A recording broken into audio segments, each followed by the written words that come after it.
Two nations, one vision, a shared future built on trade, unity, and mutual growth. Zambia and Namibia have taken a bold step towards regional self-reliance. In a significant move, both countries have agreed to phase out select overseas imports, paving the way for goods produced locally to take center stage. Africa trades the least with itself. We complain. The two of us agree that there is no more time for complaining. We have to correct that situation. Let's look at what Namibians import. Let's look at what they export. Let's look at what Zambians import and Zambians export. Let's compare this list.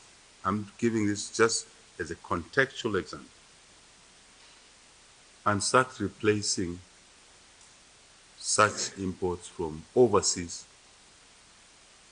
with what Namibians can provide to Zambia, and vice versa. That's a practical step. And we expect you, the teams, our teams, to get on with the job. President Hichilema says there is need for robust investment in transport infrastructure, including a railway link to fast-track trade and reduce costs. We need to invest in our common infrastructure. Rail, road. She will mention a couple of things. That's the deal we did there. But I'm only highlighting that to invest and trade with each other more, we need to invest also in infrastructure to facilitate this investment, joint investment in trade.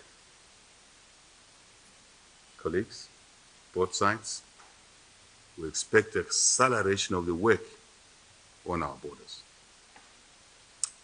Just to give an example, Katima Mulilo. We've made it a 24-hour service, but the infrastructure is lagging behind. It's holding us back.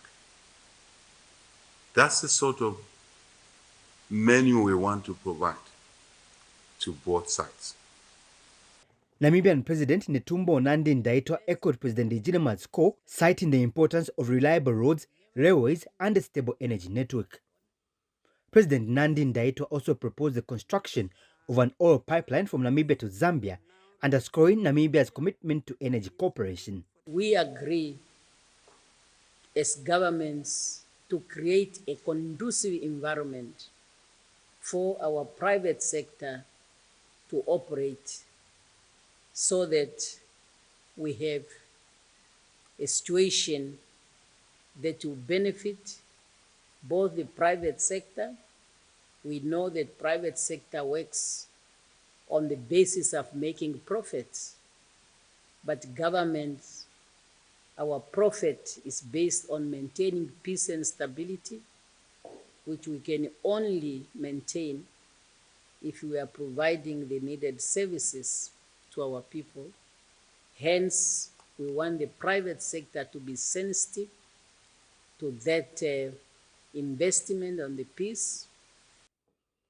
She further announced that Namibia has allocated land to Zambia at Walvis Bay to establish a dry port, giving Zambia vital access to international markets. We cannot talk about landlocked countries, but we should talk about land-linked countries.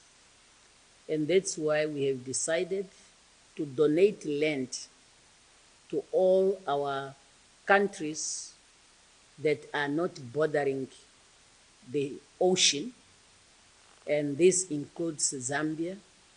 We provided a land free for a dry port, and we agree that that dry port will be used to the maximum for the benefit of the two countries.